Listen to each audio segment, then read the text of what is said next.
Ngayong umaga lang yan. Ngayong umaga. Puti na yan eh. Nakailang days naman siya. 2 weeks na. 2 weeks na. Kay mama Ngayong nga niya noon, umaga, ang haba nilinis niya. eh. Kanya maliit lang na baby niya. Ayan, ayan. Ay, hindi mo. Malapit na, malapit na, malapit na.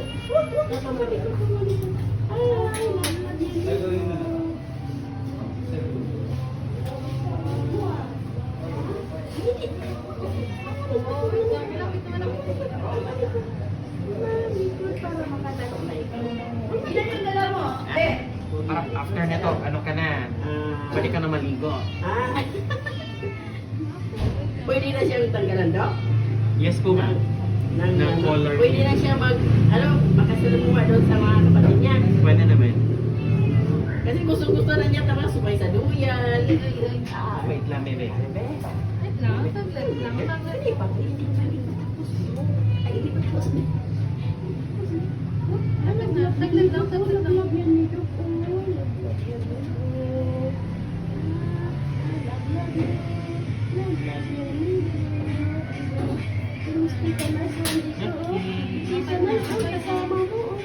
Hindi naman siya matamlay mama. Hindi, maano nga kumain eh. Naku, kung gusto niya talaga naman, naiingit siya pag nakita niya sa baba yung mga kapatid, mamay, mga Sige po. tatay. Ulitin lang po natin yung CBC dito ngayon, no? Kasi yung last time sobrang taas po. Ngayon po tingnan natin kung bumaba na.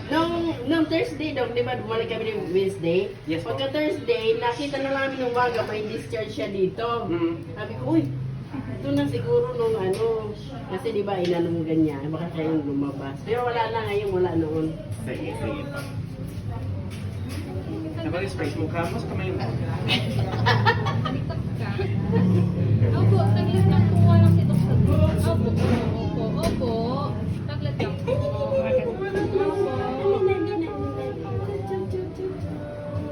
Konti lang, onting dugo lang. Konti lang. Ayay. Opo, konti lang. Kukuha lang. Hihingi lang si Doc. Noon nga, hindi ka nag-ayay. Konti lang po. Opo, onting dugo lang. Ay! Balot na lang natin ito. Malikot. Malakas ka na, ha? Malakas.